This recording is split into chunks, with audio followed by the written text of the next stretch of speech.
Hi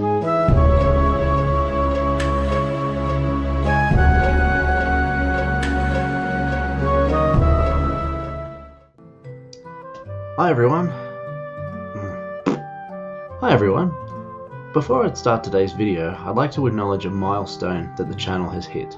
The episode The Ninja has garnered over 1,000 views, which is just crazy. I've only been going for about half a year now, and that's by far the most engagement that any video's had so far. So, very grateful for your likes, comments, and subscriptions. Thank you very much, and enjoy today's video. When it comes to racing games, especially retro racing games, it's pretty hard to stand out from the crowd in a sea of similar games. Today's offering does that in a somewhat unexpected way.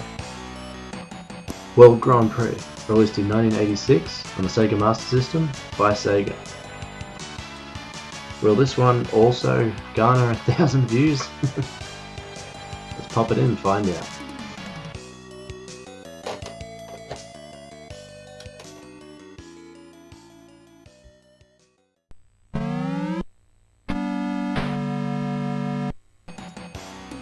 Race the hottest cars in the world, on the hottest tracks in the world. And if that's not exciting enough for you, build your own track to race on. So, as you can see, this typical seeming racing game has a fairly unique feature. You can create your own tracks. So this is me making a course now. The editing is a little clunky, but it works well enough. Looks wise, it's nothing to write home about. You know, nice sprites and backgrounds, if a little bit boring. There's no music, just good old-fashioned bleeps and bloops.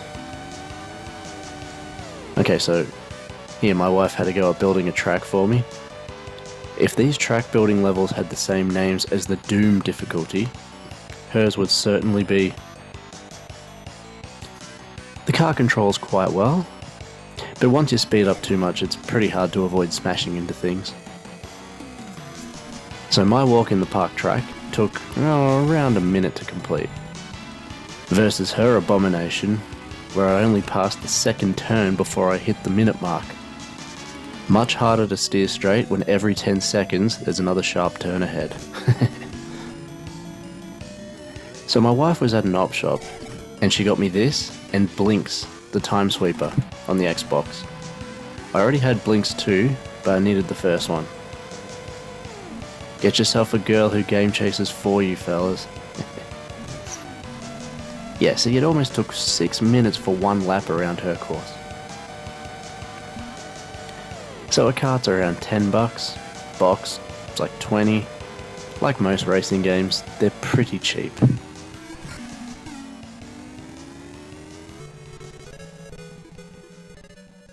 So, that was World Grand Prix.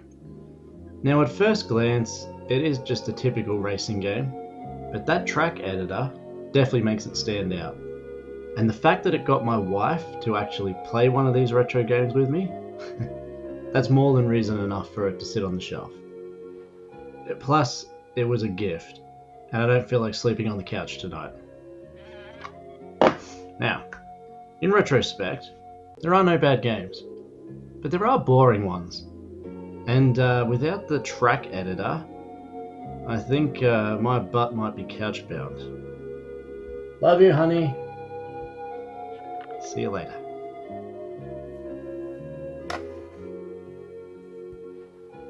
Get over here.